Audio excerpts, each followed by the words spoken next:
This is basically just me restarting on the same seed but different world, from last video. I think it's last video. Don't know what order these are going to be posted in. I edited 4 videos in the span of maybe 2-3 hours. Not okay. It's authentic, I think, in my opinion. It works. It works. So I'm going to read a Reddit story from my friend Genji. Thank you, Genji. I think my daughter's imaginary friend is real.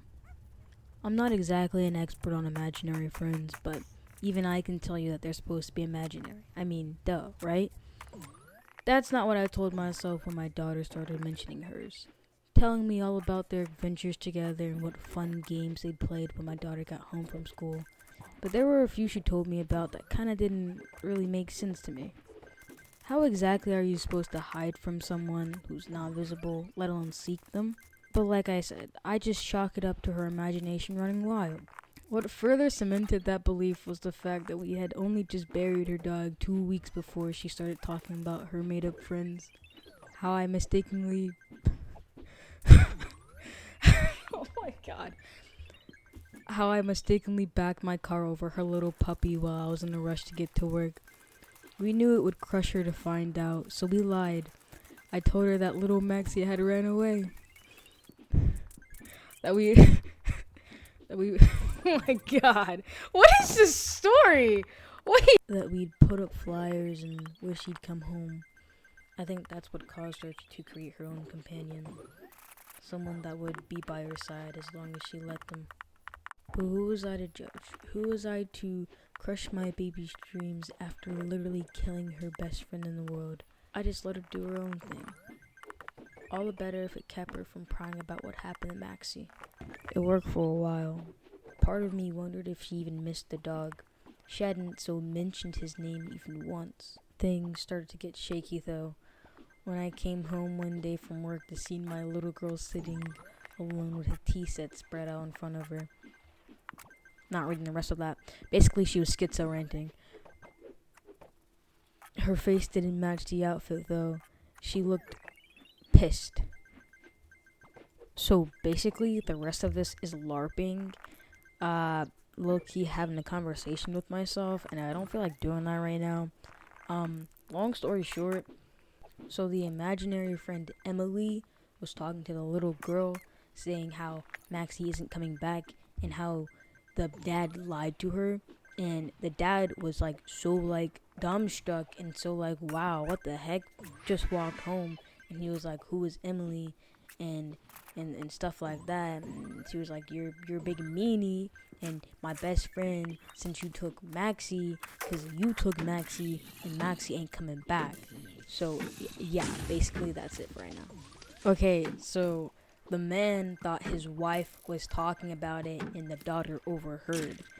The wife was like, nah, she's just been talking about it. Like, it was gonna happen sooner or later, so, just don't worry about it. His daughter started avoiding him and was like, wow, this guy's mean. Like, he lied to me. Have no clue how she found out about her dead dog, I'm gonna be honest.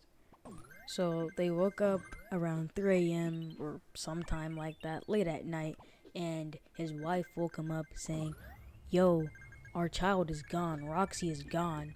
And he was like, what? And they jumped out of bed. They were looking, searching, they called the police, and all they had to do was look in their backyard. First off, who buries their dead dog they were hiding from their child in their backyard? Roxy found that, was crying, screaming, kicking, the usual with grieving, I guess. And she was just like, wow. Another thing that happened, the dog's corpse was dug up.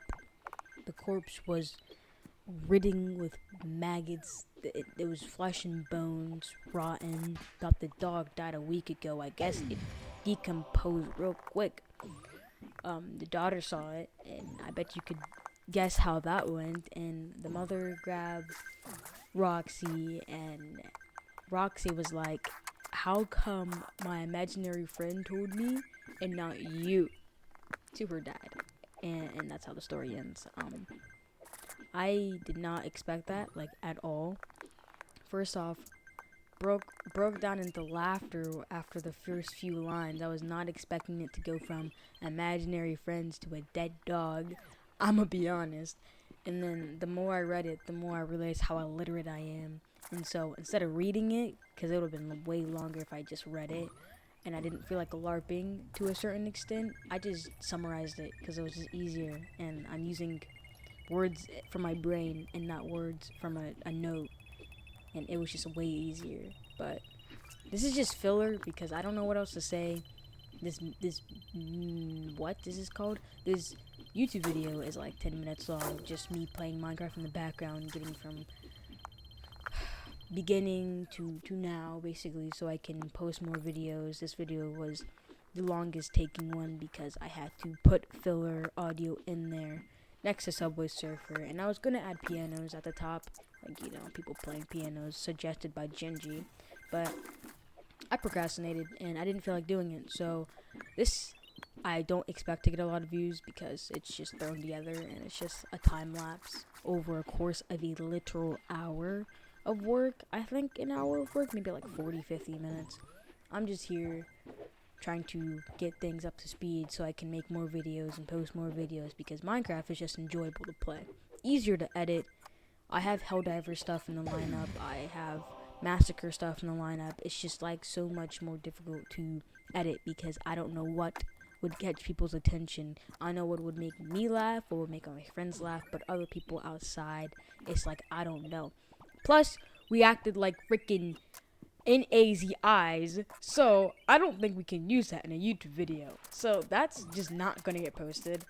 We might record more Massacre stuff, or I might just record the stuff we did before that, because it was a whole 30 minutes of just doing that. It was so funny, so entertaining. I just can't post it for obvious reasons, but hopefully this is long enough. I'm pretty sure the other recordings were like a minute or two. This was like almost 6. So if I get suggestions of things I can read off or things to just do in general, that'd be cool. I hate the people that know my channel, that know me, because I can't be as freely as I want to be free when I make videos, because it'll be in the back of my mind like, yeah, this person that knows me IRL will see this video and be like, wow, how'd you get this idea? Or, wow, why did you do this? And it's just like, I do want to take a rest, but at the same time, I don't. I want more content, I want more views, I want more subscribers, but it's just like, I'm gonna just stick with what I know would work if they saw it, rather than do something risky and get judged about it. And I don't want to do that, personally. But thanks for watching, I guess, if you make it this far into the video. I really just did the voice stuff because Genji said it's a soothing voice that I have, which that was really surprising and I didn't really expect that. But I guess this is all I can do because my mic stand broke and I need to move my setup and all this other stuff that just corresponds with me not being able to record my audio and all this other stuff, which is going to be in the next 2 videos of just Minecraft, no audio. So it's okay.